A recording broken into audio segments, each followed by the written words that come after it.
ल मौसम दामी छ भन्दै हुनुहुन्छ साथीहरू।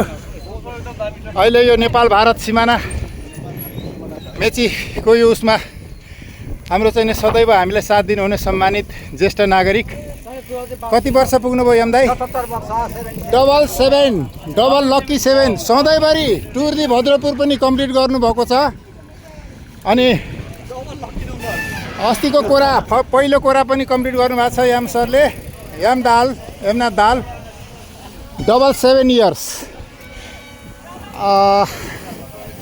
उहाँलाई धेरै धेरै बधाई छ। प्रकाश भाइ यहाँ बाबुराम दाई पनि आइसक्नु भयो। असिमजी ल यो चाहिँ अब हाम्रो खाजा पोइन्टमा आइपुग्न लागेको छौँ। गौशाला अगाडि छ खाजा। ल हेलो हेलो 77 जिल्ला घुम्ने भाइ पनि यिनै छन्। मेची महाकाली आसामसम्म पुग्ने भाइ भुवन पनि यिनै छन्। करण राइडर पनि छन्। मिलन होचो भूभागदेखि ताप्लेजुङसम्म पाथिबाधारासम्म जाने भाइ मिलन राजवंशी पनि यी छन् साइक्लिस्ट। अरुणजी पनि मेची नगरबाट यहीँ हुनुहुन्छ है त। अब म पनि छु नि फेरि। म पनि छु। सबैलाई धेरै धेरै स्वागत छ। गणेश सर पनि हुनुहुन्छ। ल अर्जुन सुब्बा सर पनि आइसक्नुभयो। मेची साइकल सर्कलका प्रेसिडेन्ट। सबैलाई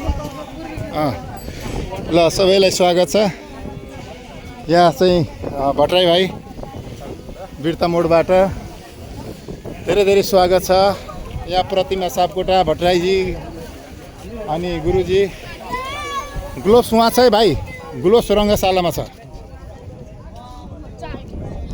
ए नानीहरू सबै आइसकेका छन्। अब खाजा पोइन्टमा पुग्न लागेका छौँ। अब केही साथीहरू यहाँ रहनुभयो। अब केही साथीहरू अगाडि खाजा खाने ठाउँमा पुग्नु भएको छ। ल यो नेपाल भारतको सिमाना छेउछाउ रहेको 10 गजाको लगभग 10 मिनट वर छौँ अहिले यो ब्युटिफिकेसन गरिएको ठाउँमा। नेपाल हार्दिक स्वागत गर्दछ यहाँहरूलाई। यो पोइन्टमा छौँ। दोस्रो कोरा राइड भद्रपुरको र नेपालको 16औं संस्करण कोराको यो ठाउँमा अहिले हामी छौँ।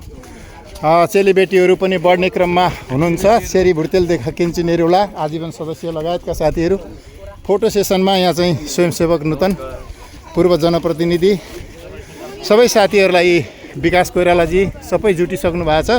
साना साना युवाहरू जेन्जीहरू सबै लाग्नु भएको छ। कतिपय त अल्फा पनि हुनुहुन्छ। ल डाक्टर साहब अनि यहाँ हल्दीबारी पेडल लाइफका साथीहरू अनि सल्लाहकार टिका दाई।